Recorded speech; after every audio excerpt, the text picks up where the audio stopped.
안녕하십니까, 백선혜입니다. 10월 15일 목요일 장전브리핑 출발하겠습니다. 역시 추가 경기 부양책이 문제입니다. 대선을 앞두고는 합의에 이르지 못할 가능성이 높아지고 있는데요. 그러면서 3대 지수는 모두 하락 마감했습니다. 자세한 지수 상황 살펴보겠습니다. 뉴욕 증시는 이틀째 내림세 보이고 있는데요. 블루칩 클럽인 다우 지수는 0.58% 내린 28,514선에 마쳤고요. 대형주 위주의 S&P 500 지수는 0.66% 빠진 3,488선에 마감했습니다. 기술주 중심의 나스닥 지수는 0.8% 하락했습니다. 11,768.73포인트의 종가 형성했습니다. 오는 11월 3일 미국은 대선을 앞두고 있습니다. 대선 전까지 추가 경기 부양책 협상 타결이 어려울 것이라는 전망이 부각됐는데요. 이 점이 증시의 악재로 작용했습니다. 문우신 재무장관과 펠로시 의장은 이날도 부양책 협상을 이어갔는데요.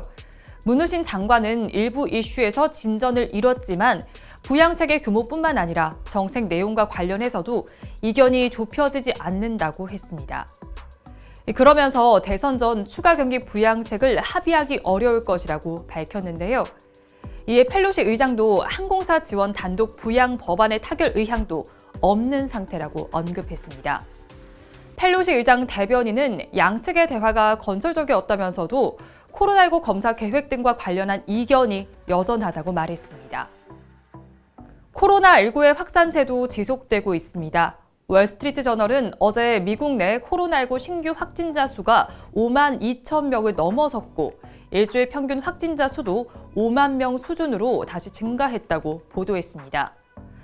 어제 기준으로 미국의 최근 일주일간 하루 평균 신규 확진자 수는 약 5만 1,000명으로 두 달여 만에 처음으로 5만 명을 넘어섰습니다. 지난달보다 48% 증가한 건데요. 유럽에서도 확진자가 연일 급증하고 있습니다. 프랑스는 파리 등 주요 도시에 대해서 야간 통행 금지 명령을 내린 상태입니다. 그리고 어제 말씀드린 것처럼 코로나19 백신 우려도 지속되고 있습니다. 반면 미국의 생산자 물가는 시장의 예상치 이상으로 뛰었습니다. 식재료 가격이 크게 오르면서 물가가 오른 건데요. 9월 미국의 생산자 물가 지수 PPI는 0.4% 상승했습니다. 전월보다 높은 상승률을 보였고요. 시장의 예상치인 0.2%도 크게 웃돌았습니다. 특히 식재료 물가가 1.2%나 올랐는데요. 코로나19 사태로 식품 공장들이 집단 휴업한 지난 5월 이후 최대 상승률입니다. 악재가 드리워진 뉴욕 시장은 모두 마이너스권에 들었습니다. 이어서 뉴스 체크해 보겠습니다. 첫 소식입니다. 소시에테 제네랄은 미국의 기술주가 아닌 다른 곳을 보라고 조언했습니다. 경제가 회복세에 있고 규제 확대 가능성을 앞둔 점을 이유로 들었는데요.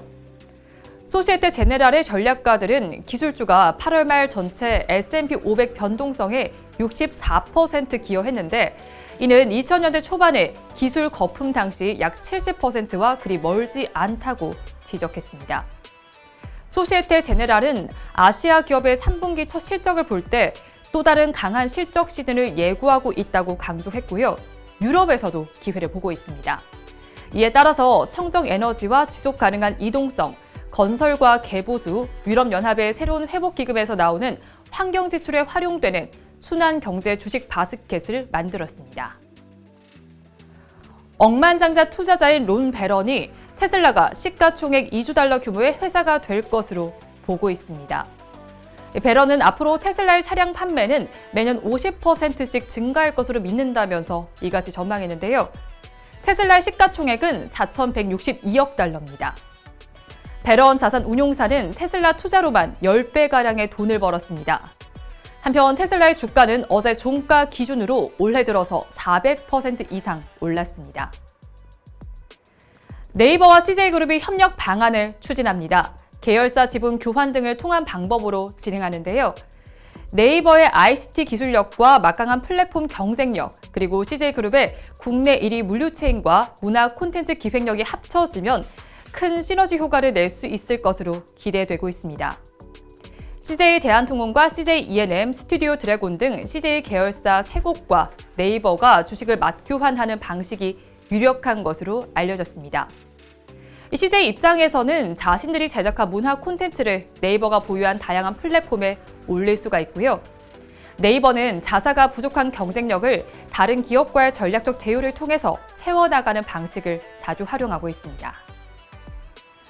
올해 공모주 투자 열풍이 뜨거워지면서 장외 주식에 대한 개인 투자자들의 관심도 높아지고 있습니다. 한국 장외 주식시장은 비상장 주식의 거래 활성화를 위해서 금융투자협회가 설립해 운영하는 제도권 장외 주식시장입니다. 청약 경쟁이 치열해지자 흥행 종목들을 선점하기 위한 투자 수요가 몰리고 있는데요. 금융투자협회에 따르면 올 들어 이달 13일까지 한국 장외 주식시장의 총 거래 대금은 9,877억 원으로 지난해 같은 기간보다 95% 증가했습니다. 올해 연간 거래 대금 1조 원 돌파가 예상되고 있습니다. 다음으로 환율 보겠습니다. 미국의 경기 부양책 합의는 여전히 불확실합니다. 그러면서 달러 인덱스는 0.15% 하락한 93달러 39센트에 마쳤습니다. 어제도 원화 강세는 이어졌습니다. 원달러 환율은 1,146원 90전에 마감했습니다. NDF 역외 환율이 1,147원대로 마친 것을 감안하면 오늘 원달러 환율은 소폭 상승 출발할 것으로 보입니다. 끝으로 오늘 이슈 앤 테마입니다. 빅히트가 오늘 코스피 시장에 상장합니다. 한국거래소는 과도한 분할 호가 경쟁 관리에 나섰는데요. 분할 호가 제출은 같은 가격의 호가를 일정 시간 내에 계속 분할해서 제출하는 겁니다. 그래서 수량 배분이나 시세 등에 부당한 영향을 미칠 우려가 있는 행위를 뜻하는데요.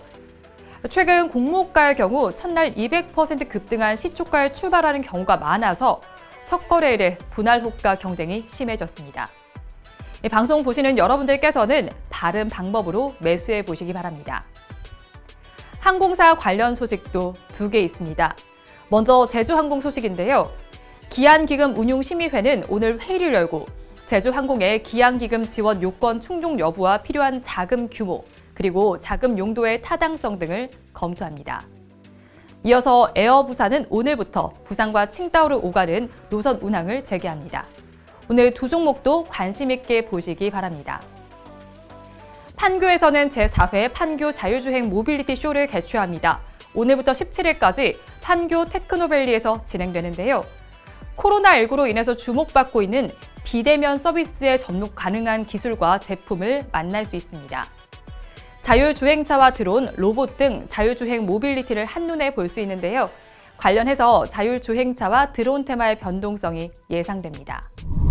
오늘 발표되는 경제지표들이 많습니다. 정오에는 8월 통화와 유동성 동향과 예금 취급기관 가계대출, 그리고 9월 국제금융 외환시장 동향을 확인할 수 있고요. 산업부도 ITC 수출입 동향을 발표합니다. 그리고 현지 시간으로 오늘부터 내일까지 유럽연합 정상회의도 개최됩니다. 하나씩 짚어보시기 바랍니다. 또 오늘 아침 기온이 뚝 떨어졌습니다. 일교차도 10도 이상 날 것으로 보이니까요. 건강관리에도 각별히 유의하시기 바랍니다. 오늘 장 어떻게 흘러갈지 이어지는 방송으로 체크해 보시기 바랍니다. 함께해 주신 여러분 고맙습니다.